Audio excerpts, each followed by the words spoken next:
Good evening, everybody. Thanks for coming very much. We are really pleased to have with us tonight Jill Alexander Essbaum. Jill is here by way of the Lutheran Writers Project, the mission of which is, in part, anyway, to, quote, to recognize and celebrate the literary gifts of writers to engage the Lutheran imagination. So we're really, really pleased that Jill could be with us tonight. It's awesome. Jill was born in Bay City, Texas. She earned her bachelor's degree in English and French from the University of Houston, and then her MA at the University of Texas, and her Master of Arts in Religion from the Episcopal Seminary in Southwest. In 1999, when she was about halfway through her master's program, she was awarded the Bakeless Prize for Poetry, and that led to the publication of her first book, Heaven, in the year 2000. Since then, she has published 2 more collections of poetry, Harlot in 2007 and Necropolis in 2008. She has also been a recipient of a fellowship for the National Endowment for the Arts, which is amazing. She now lives in Austin. And Jill met with my poetry class. Some of you met her in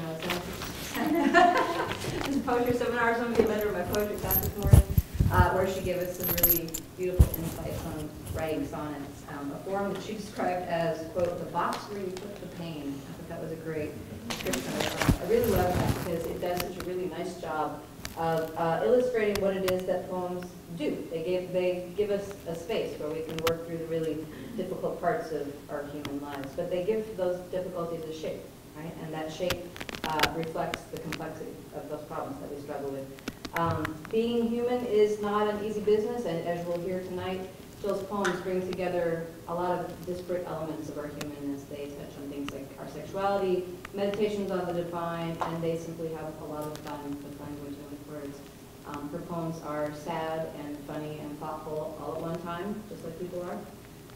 To quote Jill herself, and this is from an interview she gave several years ago, quote, I am hardly a spiritual person, I'm carnal, but if you're Christian, you believe that for a time in history, God was too. Which is true, right? Complex, but true, and I don't think there's any better foundation for a poem than that. So please join me in welcoming Jill.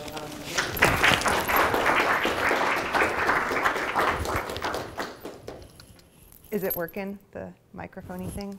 It's good? You make me sound so smart. I like that. Okay, so like sometimes I plan this stuff out, and sometimes I wing it. You want to know what kind of time that is today? It's all planned out. Thank you all so much for coming. It means an awful, awful lot to me. I never been here before. I'm kind of excited. This poem is called Apologia, and it begins with a quote by St. Augustine. However innocent your life may have been, no Christian ought to venture to die in any state other than that of the penitent. I have been sodden with wine. I have been confused by wine. I have been lied to by men. And yet I lie down upon such men, still and willing in the manners that they please. Lord, I've been a blemish at your love feast. And I've been tangled in nettles and brambles, have dwelt in seamy hotels, have ambled down roads that once so necessary seemed. And I have prayed, hot and overloadedly, having meddled in those matters that ought be closed to me. Darkness I have done dread deeds in, hearkening to apocalyptic heathen, even as I cocked my lips to yours. And I've slept on floors, and I've crept along on all fours, and more.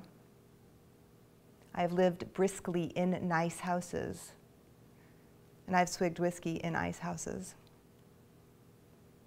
I've been June, July, and August. Been riotous when I felt like I must or I could be. And I've hung on your tree like a ripe fig desiring to be plucked. And I've flung my body to your bed like a white bride pining to be rubbed up against, like a suckling child hungry in a viper's den. And I've been Dismas, the penitent thief. And I've been Judas. And I've spent my plenty silvers chiefly on my hells. and that I've seldom, if ever, failed. It's just as well. For as the e-beast devours her carrion, I feed upon what queasy defeats I carry on my back. Thus the beggar becomes her bowl, and the hangwoman surrenders to her scaffold. And irrevocable acts of God and doom consume me. Can this be mercy? I fear there isn't any left. Even the chrism is bereft. Wretched, most wretched, it says, and my guilts unfold like a napkin in your lap. Can a dog grow fat on crumbs the master drops? I have been a grabber at your garment hem, and I've been a Magdalene outside your tomb. And I bathed atop roofs, and I have pounded with rue, and I have pooled those pearls by sorrowful few. Like milky mea culpas, they rattle fragile on their string. Christ, forgive me everything. That's a happy one.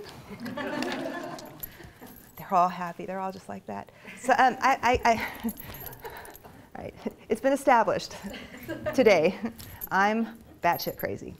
So sometimes, if I tell you that, like, sometimes I get up in the morning or stay up all night and walk in the morning, and like I pray, because I don't know, that's when God has me penciled in, and like at 5 in the morning or something. And sometimes when I can't think of what to pray, I just like say that poem aloud, because like that's like, there's no other prayer for me but that one, except for like 2 other poems that I'm going to read. And when I can't remember this one, I pray those. This is not one of them. This one, if I can find it, it's called She Was Driven by 1,000 Desires, a few of them decent. Which I was telling a class today is the tagline of a Susan Hayward movie, I Want to Live. Has anybody seen that? Yes, yes. It's a great movie. You don't like it? Oh. It's a great movie. It's sort of a very early, well, shit, maybe I don't have it, anti-death penalty movie. And maybe I get to do this one by, I think I could do it. I think I could do it off script. Oh, here it is. She's driven, yeah, you should totally watch it. You can buy it on, you probably get it on Netflix. It's terrifying, though. I'll just warn you of that. But this is not about the death penalty. This is about someone who is driven by 1,000 desires. A few of them may be decent. She was easier done than said. She was oftener sad than sunny. If she dealt a hand of rummy, it was simply for the gin. And she let everyone win. And she led everybody on. She was on everybody like hide on a hog. Her climate was a hybrid of chaos and fog. And she measured her weathers in knots and lunar spools. And whether or not you wooed her, she'd swoon. She mooned for the scrub of many tongues and manly tamps. Lovers with archers' arms and matadors' hands. She landed doormats and saps. She meant no harm. She hummed no tune. But oh, what blues she succumbed to. And oh, the fools she would run to. Hers a strong will, but a very weak won't. A cog in the wheel of every damn want, and wherever she went, she got caught, and caught cold. She grew old, old, old. And she groaned, and she grinded. Nobody minded. The bone of her heart never mended its break. Her boat sprung a leak in the lake of too late. She chased what she craved. It left her winded. Her grave was left untended. Now, how about I read a really sad one? So, okay, we talked about this poem today, too. This is the Jill Alexander Essbaum life story. This one's called Stays, and I wrote this poem in Zurich, which I will be reading poems about Zurich because I lived there, and I'm obsessed with it. And the things that obsess you until they're done with them. And I remember the day I wrote this poem because we were getting a divorce, or we had just decided to get a divorce, and I was like, why am I still in Zurich? And a little voice said, I don't know, because you don't know what else to do. And so I was really upset, and so I wrote this poem, and it calls my ex-husband a Stalinist in this poem, which is not a very nice thing. But it's not, I don't call him Hitler, which is what I call him in another poem, which is a less nice thing than a Stalinist. And write whatever you want to, but be careful what you publish. But anyway, so this poem's coming out in a Best American Poetry Anthology. And so I had to email him, and I was like, so you remember that poem? And he said he liked it when I read it to him that day when we went out to lunch, and I was crying. I was like, I'm a Stalinist. And he's like, yeah, well, you know, it's true. And I'm like, why are you such a dick? You know, but then I said, you know, they're going to publish this, and so like a dozen people at least will be reading it. And he says, I know, and it's true, so it's okay. Yeah. It's called Stays. Everything alludes to the mood of us. This color, for instance, the color of you. Blood blue, like the walls of the house we share. Blue-black, like the ravels in my hair. Everything habituates the shatter of our glass. This tiger of yours that mauls on command. Or yours, the upper hand of dispute. The furnace you promised to fix, but good, but didn't. But haven't, but won't, ain't gonna. A tainted summer of untoward words. The unnerved synapse twixt said and heard. The lapse in my verve, the slap of your verbs. How every well we've doused runs dry. The drowsy oh wells, the soused betrothals, the stab wounds we dressed up in bedclothes. Everything augments the flaw of us, the lusters we lack, the lusts we've glutted, the delusions we've slutted on analyst couches. Your Stalinist urges, my purges. I reach for the 1-2 punch of panic pills. You sit and sort the bills. A pair of parallel hells. The gods that goad us know our names. The books you read disclaim my pain. And everything stays the same, the same.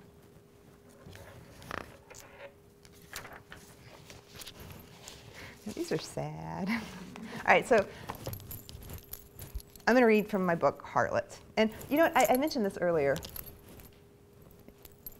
Sometimes I save questions for the end, but if you have a question, just like stop me and ask me, because sometimes that's fun too. It's a little more interactive. I'll start yammering and I won't stop. How many women are in here? Mostly women, right? I'm just yeah. Right. Okay. Language okay? Language okay. I'm going to give you a piece of good advice right now. Okay? This is a poem because there's two kinds of men, yes, right? There's the men we marry, and then there's the men we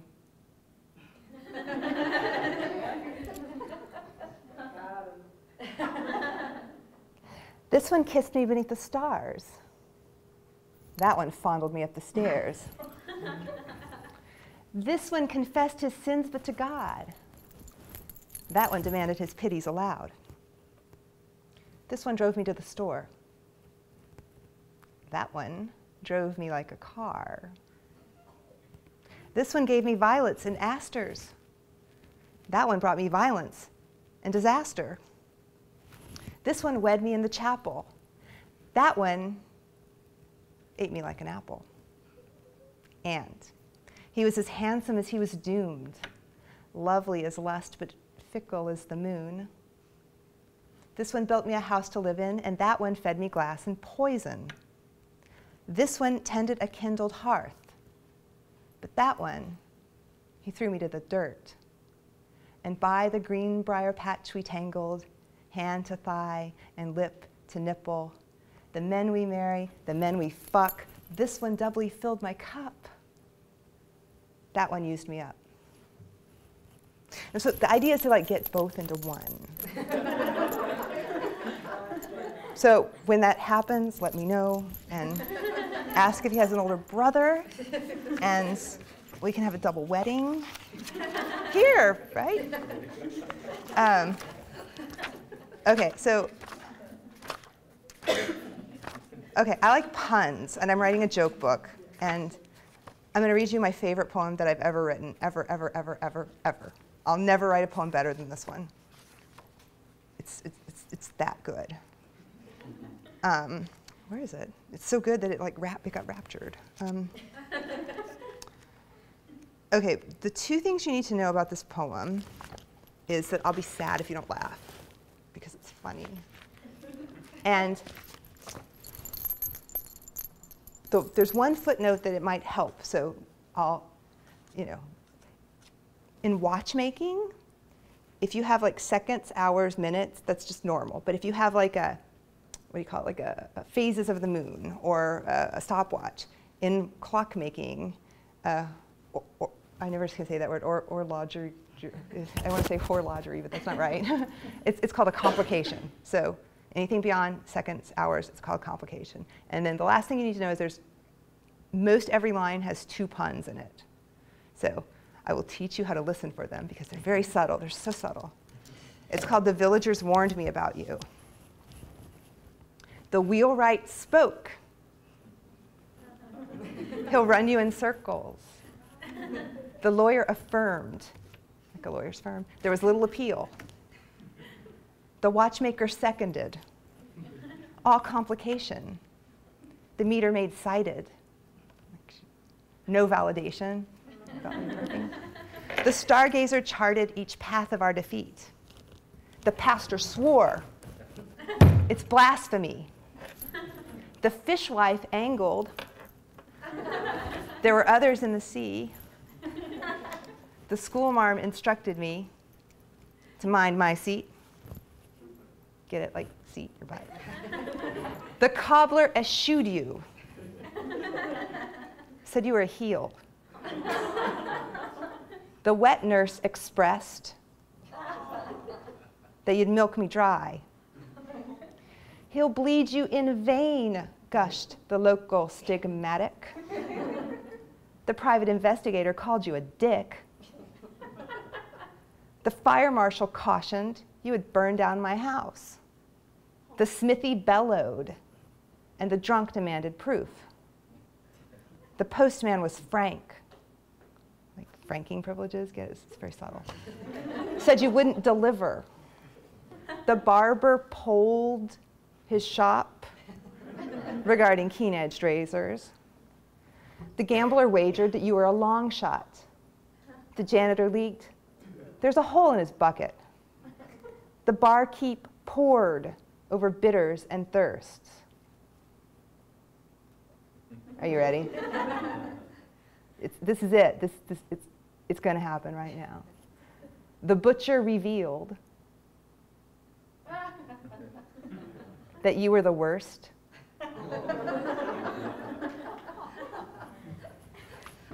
I'm so damn proud of myself. The artist sketched out how you would frame me. In the realtor's appraisal, you'd likely quit claim me. The Orthodox avowed you would truly incense me. The sharp shot gauged that you might not miss me. The stripper tittered. He'll bust your bubble. The seamstress snapped. Oh, not again. The vintner whined there'd be sour grapes. The mortician laid it out. The consequence is grave. And the town fool married you anyway. It's so true. It's funny, though. That's a good one, right? I like that poem. Yeah, so sometimes I write, my mom was always like, why do you write these dirty poems? And I'm like, they're not dirty, they're bawdy, you know? Like, who's it? Whitman, he sings the body electric. I sing the body electric is what I like. Here's another one of those. Actually, I'm going to read this one, and then I'm going to read one more, and then we're going to move away from like the super, super Jesus sad ones. And I'm not going to read all night, you know. We'll have a chat, and I'll end it on a high note, maybe. But this is another one that I read to myself in my head when I can't think of what to pray. And it's called De Profundis, and it's out of the depths, out of the darkness. And it has an epigraph, whatever. Gram. What is an epigraph? Graph. Okay, what's an epigram? What is that? I always get. An epigram that's an epigram. Okay. Not all epigraphs are epigrams. Okay. What's the difference between a homophone and a homonym? I always get those confused. That's an epigram. Okay. Okay. Well, it says he sent darkness and made it dark, and it's in italics and little tiny print, and it says Psalm 105. So what is that? Epigram. It's an epilady. Y'all don't even know what that is. Exactly. Nobody is it convex, concave? Is it yeah. I draw closed like a curtain in your absence. I torch the sugar. I swill the absinthe. I renew the old suicides gladly. A noose of laments have I trussed to the chapel's top rafter. Your luminous mysteries loom dim and disastrous. Come and save me, Master. Mercy, pity, peace, love. Jesus, what became of us? When I loosed my hair as the harlot does, my agonies dragged me hither. I shiver now alone. A damp woman in a dressing gown, ill fit for the dressing down that you're going and you're gone, betrothed me. Let the sad self spill her sad, sad story. It was cold that year, and no one liked the books I wrote. And about my throat, I wore the reprimanding hands of men who swore that they adored me. But the butcher's bride is just another slab of flesh he cleaves. Simpering in 33, I did not know what you would have of me, but an apology. At 34, you are the longish thing I long for, Lord. And so I whore these corridors of darkness. I troll the streets like a shame-faced trollop, your fancy woman anointed in nard and in piss. I am bliss without your blessing, a stammering silence accidentally spoken, born again but with a birth defect, and broken. For what the devil claims, he rarely abandons. Out of the depths have I cried unto thee, have desired but thee, have blighted thee with my sleight of hand wiles, or at least have tried to. Beneath the fright of a lightless moon, I see it was no use. It is no matter that I ache for you, and God, I do. There is hardly a corpse that's crawled. There's hardly a corpse that's crawled from her crypt. Let them carve into my gravestone, O thou hypocrite. For should this praying kill me, I'll have earned it. Sometimes if you write something and you're like, oh, I like this poem, I'm going to read it, and then you're like, shit, zombie Jesus, it's like right there, you know, what's up with that? Y'all write. Who writes in here that I haven't already talked to? You write? Nobody back there, right? I'll just hear because like your teacher's making you be here. You get extra credit. you write? Is it? Okay. But so that happens. Like sometimes you write something and then you go back and you're like, I forgot about that. And you write? Did you just, yeah? Poems? You what? I went on poetry class. I couldn't make it this morning. Oh, you couldn't make it this morning. We missed you. Who's here is an English major? Just many people? You're just you? Okay, then I won't read the one with all the dirty English puns in it. I'll read that to you later. That has my other best pun in there, but it would be too long and difficult to explain, and then you wouldn't laugh, and I'd be really sad. You want to hear it? The pun? Okay. Well, it was as if a conjunction of bad planets or/but ed her own passive body. See, because or and but are conjunctions, and like orbit. It's so esoteric. I'm really much better at writing puns than I am at writing poems. I don't think I've ever read this. I was doing these poems called diptychs and triptychs, and is what I was calling them. And then what I would do is I would take like a word and then either do like an anagram of it or do like a break. This one was called thief, and then the next part was called the if. So it's like an anagram and a, so thief. You keep taking, I keep talking. The if. If then, if only, if lonely, if all else fails me, if a blind man brails me, if the whole winds up being lesser than the sum, if the lights are on, but everyone is gone, if turned on, if turned to stone, if wanting to be near, I've pushed you very far away, if stay, if instead, if I get you into bed, if by luck or lust, if nonplussed, if nonchalant, if stalemate leads to détente or not, if the tree of me falls but you don't hear it, if ever you loved me, now swear it, if we don't get along, if we cannot be friends, if end. So I'm trying to like do happy and sad, but they're all sad. They're all sad. I'm writing these poems now that are neither really sexy nor Jesus-y.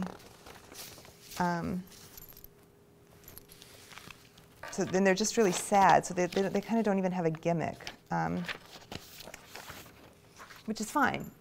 Never rest on a gimmick, because once you do something enough times it becomes gimmicky, then you have to let it go, because then it's not art anymore, it's ridiculousness. This poem, I don't know, it's gone through many iterations. Right now it's called When the Seventh Man I Loved More Than I Meant to Proved Me Disprovable. When the white, hot heart of his son turned to buttermilk. When he summoned a black-throated thrush to laud our last thrash.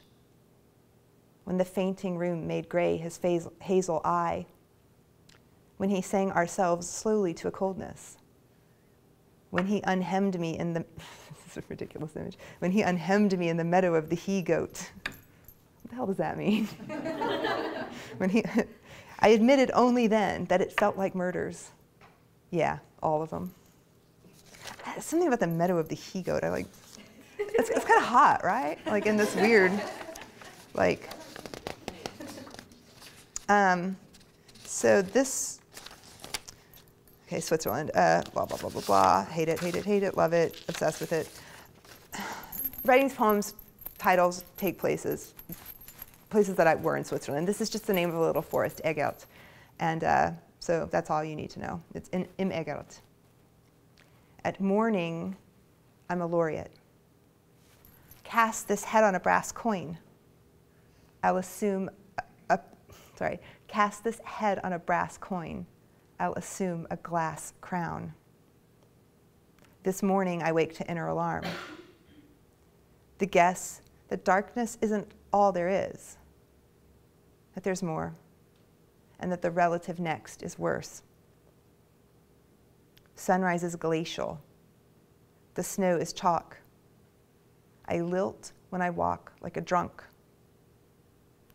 A reproach of birds condemns me.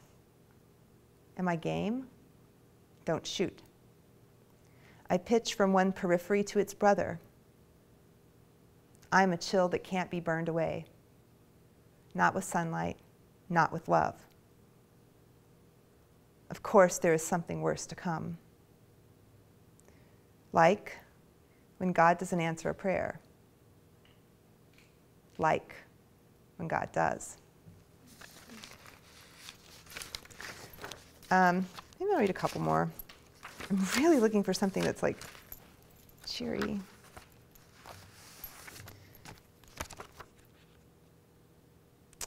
I'm not going to read the Menage a Trois poem. You have to buy the book for that one. You think I give away free milk here? What do you think, I'm expressing myself? I was happy I laughed at that, because not everybody gets that. Oh, okay, so I was telling, I'm in my first textbook this year. It's very exciting. It's the shortest poem in the damn book. The textbook is like thicker than the length of the poem is. But I have 2 study questions, and I'm underneath Emily Dickinson. It was awesome. It's kind of really, there's like a sex joke in there somewhere. But here's the poem. I guess it's literature now. Man, I gotta say, I just gotta back up for a second. So the dude that I wrote this poem to, right? Like, he's literature now, right? Because it says, that's what it says in the book, Introduction to Literature. Like, be careful who you write poems for, because they might become literature. And then, do they deserve it? And this jackass does not deserve it. And he knows it. The heart. 4 simple chambers. 1,000 complicated doors. One of them is yours.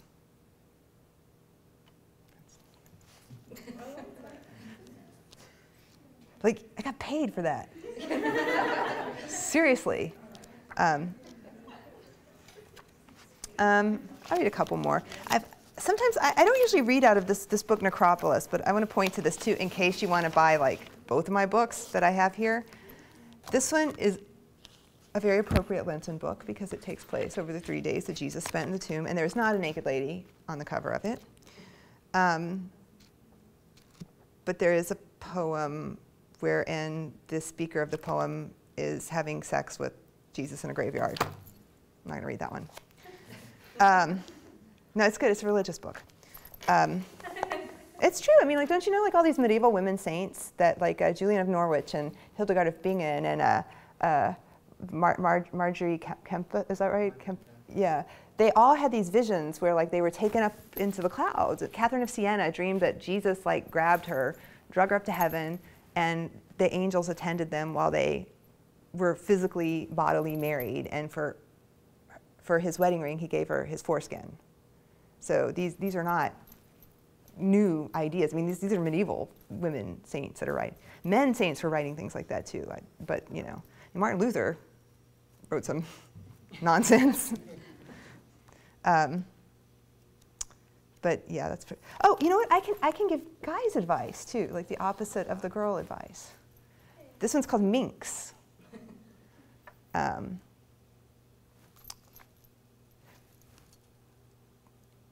This poem should probably make me blush, but it's not gonna. Minx, Proverbs 23:27. A lewd woman is a very deep ditch. A wayward wife is a narrow pit. She is long and curved like a jackknife clam, helixed and sharp as a wental trap, a stopgap measure of carnal enjoyment. If she sucks you off in private, there are public consequences. She is intemperate, discretionless and dire. She's a fiend on fire, a demoniac writhing.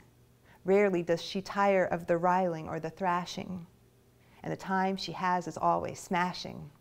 And she is ravishing. And she will ruin you. And her brooding tendencies will tend to confuse you. And her fiend heart hearkens to innumerable perversities. And she gets her hands dirty, converting any would-have-been saints into heathen. She'll boil you in her cauldron. She will terrify your children. She will slaughter your oxen. She will knock your woolly socks off. She vexes like the vixen that she is. She is wild, defiant, with crafty intent. Yes, she will rosin your fiddlestick master and wiggle on your manhood if you ask her. And you'll cradle in her arms entire nights, suffering the thrill of her delights. And you may well coo at every ruse she tries, but if she says she loves you, she's lying. See, the woman we... The truth is we're all rotten, and we should just be very, very careful how we bump into each other because humans are fragile. And we're all terrible. Okay, I'm going to read like one more poem. This poem I wrote out of spite, which you should never do. But the man who is now my second ex-husband told me I wasn't a very, well, he was always very supportive. This is the Stalinist. He told me I wasn't as good of a poet as this one person. And you don't tell your wife that. You don't tell your not sleeping type A personality, batshit crazy wife that, because she will take it as an affront. And then we were driving to San Antonio the next day to give a reading, or I was giving a reading, he was driving me. And most times before a reading, I don't sleep, but not because I'm nervous.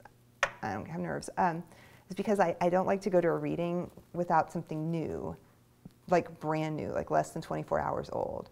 And I don't have anything that new to read to y'all, but I wanted you to know that I wrote like half a chapter in my novel this morning. So I have written something new, but nobody wants to hear that. Anyway, so I stayed up all night writing this poem, and so I went to this reading, and I'm like, you know, kind of all, anyway, I read it, and I like read it to him, and then he backed down. And I don't know that it's my best poem, but it's the title poem of the book, and it's called Harlot, and it's a definition. And thank you for coming to my reading, and I hope it's interesting. And I hope as soon as I read this, I will answer any questions you have. Hopefully you have some.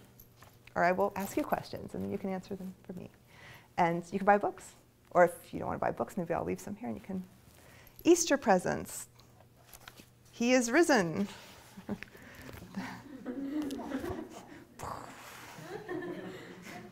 Read the Bible. The Bible's filthy, is all I'm saying.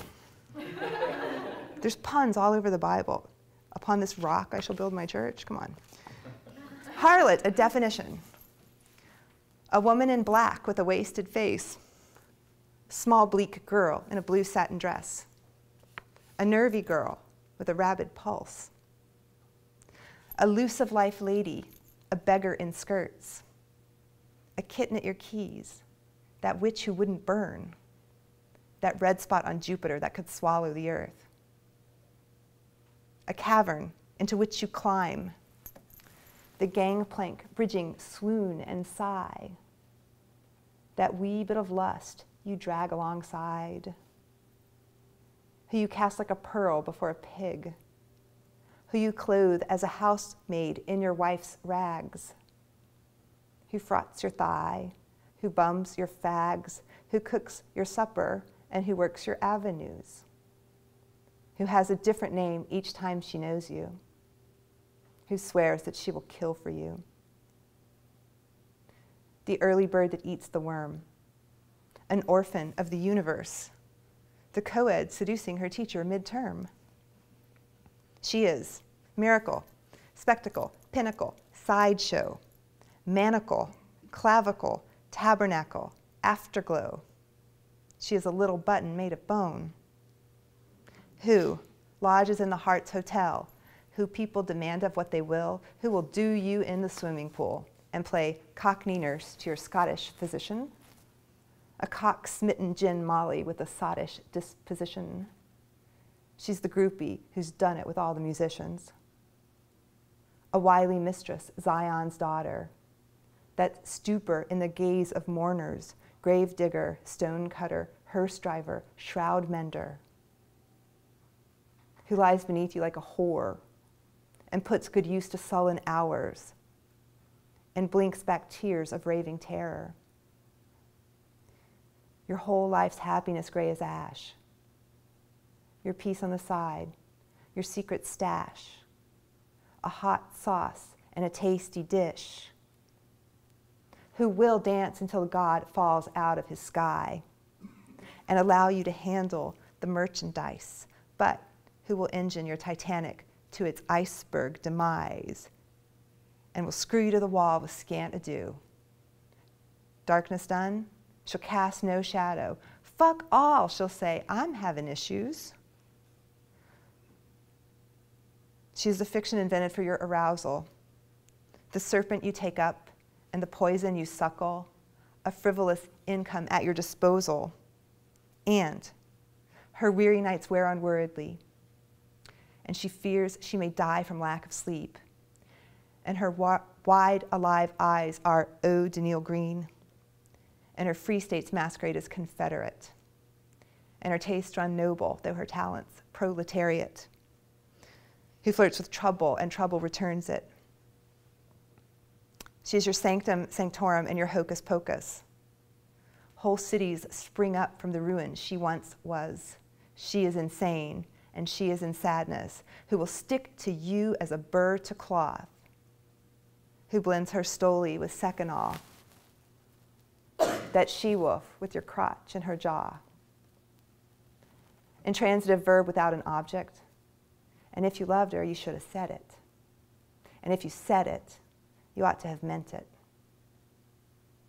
Rahab, Tallulah, Joan of Arc, hooker, strumpet, strap-on, tart, she'll go up like a goddamn spark and singe your linens and char your plaster and traumatize your mother and appall your pastor. And she will do whatever you ask her. The gangly book mouse who cowers a bit, that soft-bottomed ma with a child on her tit, a concubine damp from her sash to her slit. Yep, that's about it. Thank you. That's awfully polite applause for some awfully impolite poems. Did you, I sort of nodded, did you get that one line, the who will stick to you as a burr to cloth? Does anybody know where that comes from? Trivia question, you can look it up later. It's Katie Luther's last words. I will stick to Christ as a burr to cloth. Haha, I'm more Lutheran than you are. Does anybody have any questions, concerns, comments? Yeah, oh, Axel, he was like, wow, okay, I guess you're all right, after I read that poem. I didn't, when he was at the reading, I didn't introduce it like, and my son of a bitch ex-husband, or it was an ex this time. He told me I wasn't a good writer.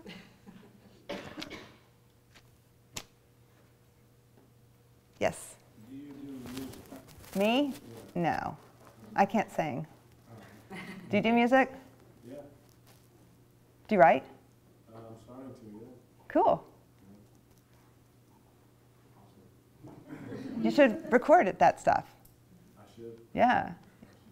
I will. You can record him. He works cheap. Well, there it is. There it is. All right. Okay. Can I get a finder's fee? Yeah, no, I don't do, I like music a lot. And I think my poems are musically informed, like just rhythmically. But as I was saying this today, I wish I could sing. That's the one talent I don't have. I mean, there's plenty of talents I don't have, but that's the one talent I don't have that I really want. So, yeah. Thank you for asking a question. I feel like a jackass just sitting here looking at y'all saying, ask me questions. I love hearing that you get obsessed about things and that you write about them until that's done, because that's sometimes how it happens for me. Get obsessed about something and just spit it out. This has come up a couple times today, and I'm sort of formulating like a, I don't know, it's like making a little blister in my callus or something. There's no reason to write about something unless you're obsessed with it. There's no reason to think about something unless you can't put it down. I mean, if it's something you can put down, you've already thought about it, you know? If it's something that you could go, you know, what do you want tonight, pizza or burgers? I could go either way. It's not worth the effort, you know, it's just fuel, just eat it. But if you're like, I want cake, I want cake, nothing else. I will not stop until I have all the cake right now. Now, every cake, let's go, let's get the cookbook out and let's see what kind of cake we make. We can make carrot cake and wedding cake and Italian cream cake and cheesecake. And cheesecake is gross to me because it's not cake. And I don't eat dairy, but it's also not cheese, so it's very confusing. But like, once that's under your skin, that's where you should put your energy. Like whatever like possesses you. And the truth is that it may stop possessing you, or it might just possess you more and more and more and more and more. so yeah, I think that's, I'm not going to say it, but do that. I gave some advice to some people tonight that maybe I don't want to have on film, but write like a, Oh, yes. write like a, Yes. yes, yeah, write like an MF. A Master of Fine Arts. Yes.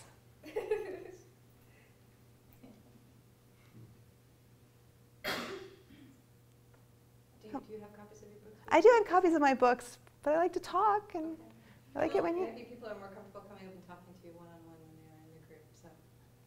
I was going to ask Yeah. if you were here yesterday. Was I here yesterday? No. We were inspired. You were saying something about music, and a lot of our music kind of, I don't know, some of your poetry, I think you would have liked it. I wish I would have. Was it like your concert, or? We had a choir concert in the chapel. We're having another one. Was it Prism concert? I don't know what it is. Is it videoed? Will it be on the? No? Okay. Well, email me. Let me know when it is. I like singing. I won't sing along. Do you find a lot of inspiration living in Austin? I like Austin. Some of y'all are from Austin, yes? Where are you from at in Austin? Oak Hill. Okay. Yeah. I live like central east, kind of, like over by Reagan High School. That's where you live? In Maynard, okay. Nice. Wait, where you went to? Where'd you go? Austin High. And you went to Maynard High School? Okay. Yeah, I grew up in Alvin, but no, I like Austin, but no, I don't. No, let me revise that. When I get up in the morning and I walk and I pray and I write things in my head and I speak them into my little tape recorder or write them in my tablet or whatever, like I'm inspired by being outside. And I'm in Austin, so I get inspired in Austin. But like wherever I'm at, like I carry my obsessions around with me. And I don't write what I see. Like it doesn't come into me. Like what is out of me, like this isn't how I write. This is how I write. And I'm like an octopus, like my tentacles get stuck on something that's outside of me, and then that becomes the thing that I'm feeling. You know what I'm saying? So like, and place is funny too, because there's a lot of there's a lot of poets I can describe as a poet of place, you know, or maybe Mary Oliver, you know, the woods, Robert Frost, the woods, you know, Thoreau, the woods, you know, there's all these places. But, you know, this writing about Zurich right now is the only time I've ever like sort of must write about this place. Like the places that I write about are like heaven and, you know, these sort of idyllic utopian places. But like I can write the shit out of this pen. Like I can make this pen into like some kind of metaphor for like how I want to like stab you in the chest with it until like the ink, you know, hurts you or something. I don't know. But that's not a good poem. But so like I tend to like write like that. Rather than, I think a lot of poets of place, it's very meditative and lyrical. But there's a lot of poetry going on in Austin. We've got like the university and what they're coming out with. And then there's just a bunch of people who live there that are writers. And then there's the whole like spoken word, slam, and then this whole other connection with all the music industry. So it's really sort of, it's vibrant, but also like a vibrating, you know, arts sort of hub for, you know, this area. Yes? Have you ever gone through quiet times in your life where you didn't write? Yes, and I get really upset. I don't like it. I don't like it one bit, because somehow in my head a long time ago, I got it in my brain that you're only as good as the last thing you wrote. And then that only lasts for like a minute. Then I have to go write. Are you like that? And then you hate yourself until you wrote something that's better. So there's like a couple ways that I've been combating that lately. Well, for Lent I gave up television, so all TV, and which sucked because I couldn't watch basketball. And it's okay because Dukes, I would have, you know, but it's okay. So I just spent a lot of time in front of my computer and just like, you know, and I just wait until something comes. And, you know, yeah, I check Facebook, and yeah, I like, you know, look at funny videos on YouTube, but like, even there's like this point where you realize you're like, okay, stop it. You are just distracting yourself from, you're just gonna have to feel the ache of not having anything to say. And then eventually you'll get bored and you'll come up with something to say, and it might not be good. So that's one way. And then also writing across genres. Like, I'll pick up fiction and I'll start writing in fiction, or I'll pick up something to read that has nothing to do with anything that I'm trying to write, like a trivia book or a National Geographic, or, you know, or poorly transcribed erotica. I have a poem, it's called On Reading Poorly Transcribed Erotica, and you should Google it because it's really funny. But yeah, and then I just get really frustrated, and I hate that. And then people ask me, like at church or friends, will be like, how's it going? I'm like, and then I'll cry, and I'll be like, nobody's ever gonna give me a grant. I'm gonna be eating beans out of a, I told my brother I was having beans out of a can one night, and he's like, well, you're not just sitting there eating it with a fork out of the can, are you? And I look down, and I'm like, no. Is that bad? He's like, you're a hobo. And I'm like, well, sometimes you just are hungry and you want to eat them right now. You can't put the can in the microwave. You got to find a spoon. Yeah, no, I get really frustrated. But then there's these other times when I can't even be bothered to like heat the beans because I'm just on fire, you know.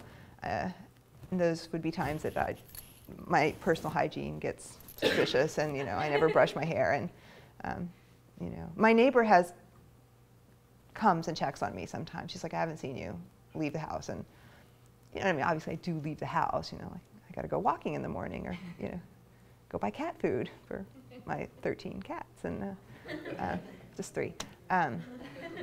But yeah, so it works both ways. Sometimes I think I would like it better if it was just more even, where it was just like, wrote some, stopped, did something else, next day wrote some. It's not like that with me at all. It's nothing. People have described me sometimes as kind of intense, so I don't know. Maybe that's.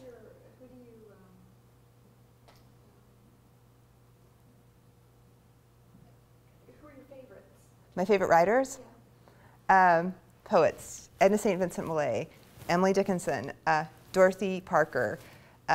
There's this woman, she's dead now. She's not very well known. Her name is Vassar Miller. Have you heard of her? Did you know her work at all? She's amazing, amazing poet. Very religious, but also very, her poems were sensual and sexual. And she wrote well into, I think, her early 80s. She died. She had cerebral palsy all of her life. She never got out of a wheelchair, and like her poems are yet so physical. I just did an introduction for her poems in an anthology of disability poetry. My favorite poet is this British dude that nobody's ever heard of, so I'll say it, but you won't have ever heard of him. His name is Simon Armitage, and he doesn't know it, but he and I would make poetry babies together. That would be awesome. And I really like Philip Larkin. I like, shoot, I don't know, all the good ones. What's that? Yeah, I like old school stuff. I like Keats. Nobody reads Keats anymore. Byron, oh my gosh, who reads Byron? Do you make them read Byron? Yeah. Well, that's good, because Byron's awesome. I wouldn't make poetry babies with Byron. I would need some penicillin after Byron, but who do you like? I used to like Sylvia Plath a lot. Oh, well, yeah, Sylvia Plath's a given. Like, you can't be a lady poet without like having gone through like a love of Sylvia. I mean, like, she's just, I read this poem today. I like steal a line straight from her in this poem that I'm writing, and I go back to it and I'm like, that's why it sounds familiar. It's from Sylvia Plath. Have you ever done that? Have you ever accidentally written something that either one of your friends has written because you've read their stuff, or, you know? Yeah, Sylvia Plath is great. She uses verbs really well. But yeah, that whole like Robert Lowell guy who jumped onto the lake, what's his name? John Berryman. Yeah. All this crazy poets. W.D. Snodgrass, he's one that's not read as often, and he just died a couple years ago, but he's quite good confessionalist as well. One last question, come on, ask me anything. Yes? You talked about how you like to write something new every time you're going to do it. What does that do for you? Why would you stay up real late, or not go to bed in order to write something? It keeps me honest. It keeps me, I mean, like, obviously I'm not reading you chapter 12, wherein Bruno, puts a foot in Anna's ass, which is the chapter that I worked on yesterday. It doesn't say that. It's kind of what happens. But like, how can I get up here and say I'm a writer and this is what writers do when I'm not? I don't know. It keeps me honest, and also I'm highly superstitious, and that's what a superstitious person does. But mostly it keeps you honest. I mean, it's like, if I came up here and like gave you a lecture about like, here are the top 10 ways to prevent diabetes, and then like I sort of like, and I get up here and I would like chocolate on my face. That'd be funny. You can prevent diabetes by giving me all your chocolate. You know what I'm saying? It's like, it'd be hypocritical for me to like, I mean, like, okay, like I like what I've written, and I know like what reads well, and I know what I've read, and my mouth is changing shape though, because like some of these words, like I can't say it. I must have been more agile or something. Oh my gosh, that reminds me of the first French pun I've ever learned. I'll have to tell you later. But yeah, it just, I don't know, it keeps me honest, and it seems like the right thing to do. And it's like a game now with myself, because soon I won't be able to stay up all night. I'll be old, and I'll groan, and I'll grind it, and my boat will sprung a leak in the lake of too late. But yes, yeah, that's what it does. I don't know, if you are like playing a game, or like, go team, or whatever it is that you do before you go and do the thing that you do, knock on wood, or I have a mezuzah on my door. Do you know what that is? It's a little prayer box that Jews put on their doorpost, and I'm not a Jew, but I have Jewish friends, and you kiss it when so when I leave the room or when I enter the room, I kiss it, so like it's just this thing that you do before this thing happens, and so before I give a reading, I write. So thank y'all so much. I'm really grateful to be here, and I hope this was useful or entertaining or